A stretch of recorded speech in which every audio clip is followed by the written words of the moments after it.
سڵاتان لەبێ بەڕێزان لیستی گۆڕان لە پەرلەمانی کوردستان داوا دەکات بە زووترین کات هەڵوەشانەوەی بڕیاری خانەنشینی پەرلەمانتاران لە هەرێمی کوردستانی جێبەجێ بکرێت.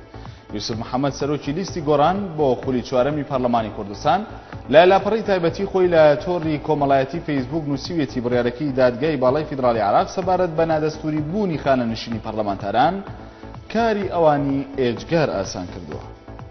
دوای هەڵوەشانەوەی بڕیاری موچەی خانەنشینی پەرلەمانتارانی عێراق داوا دەکرێت موچەی خانەنشینی پلە تایبەتەکان هەڵبوەشێندێتەوە. لەوبارەیشەوە پەرلەمانتارێکی کوتلەی ئەحراری سەربەڕەوتی سەدر ئاشکرای کرد سکاڵایەکی دیکەیان پێشکەش بە دادگای فیدرالی کردووە بۆ هەڵوەشانەوەی موچەی خانەنشینی سەرجەم وەزیر و پلە تایبەتەکانی دیکەی حکوومەت جەواد شهێڵی بە ڕۆژنامەی ئەلسەباح الجەدیدی عێراقی ڕاگەیاندووە هەفتی داهاتوو دادگای باڵای فیدرالی عێراق تەماشای ئەو سکاڵایە دەکات.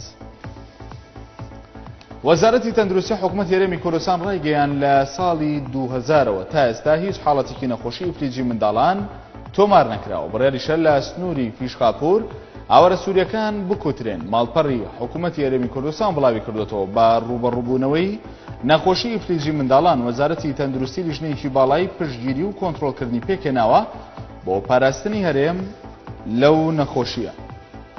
سەلەبانی ئەمڕۆ ئۆتۆمبیلی بەڕێوەبەری نووسینگەی پۆلیسی نێشتنی تاوان لە خانەقین لە بەردەم ماڵەکەیدا لە کەلار تەقێنرایەوە کە تەنها زیانی مادی هەبووە.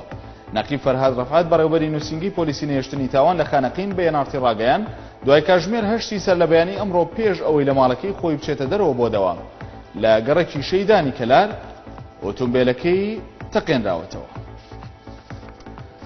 مەلا بەختیار لێپرسراوی دەستەی کارجێڕی مەکتەبی سیاسی یەکێتی ڕاگەیان بۆ ئەوە نابنە ئۆپۆزیسیۆن کە حکوومەت بڕوخێنن ناچنە ناو حکوومەتیش بۆ ئەوەی دوژمنایەتی ئۆپۆزیسیۆن بکەن. ماڵپەڕی فەرمی یەکێتی نیشتیمانی کوردستان بڵاوی کردەوە. مەلا بەختیار لە کۆبوونەوەی لەگەڵ وەفدی پارتی دموکراتی پێشکەوتن خوازی کوردە سووریا ڕاگەیان یەکێتی بە نیگەرانیەوە لە ئەنجامی هەڵبژاردنەکەی 21 ئەیلولی ڕابردوو دەڕوانێت بەڵام یەکەم هێزیش بووە ئەنجامەکەی قبوڵ کردووە. هاوسەرۆکی پارتی یەکێتی دیموکرات پێدا ئاشکرای کرد ڕێگەیان نەداوە لە خاڵی سنووری پیشخاپورەوە بێتە ناوخاکی هەرێمی کوردستانەوە. هاوکاتیش پارتی دیموکراتی کوردستان تۆمەتبار دەکات بەو ڕێگریکردنی. ساڵح موسلیم بە ئاژانسی ئەنادۆڵی تورکیا ڕاگەیاندووە لە هەفتەی ئەم مانگەدا چووە بۆ سنووری پیشخاپور بە مەبەستی سەردانی هەرێمی کوردستان بەڵام بەرپرسانی هەرێم ڕێگەیان پێ نەداوە بێتە ناوخاکی هەرێمی کوردستانەوە.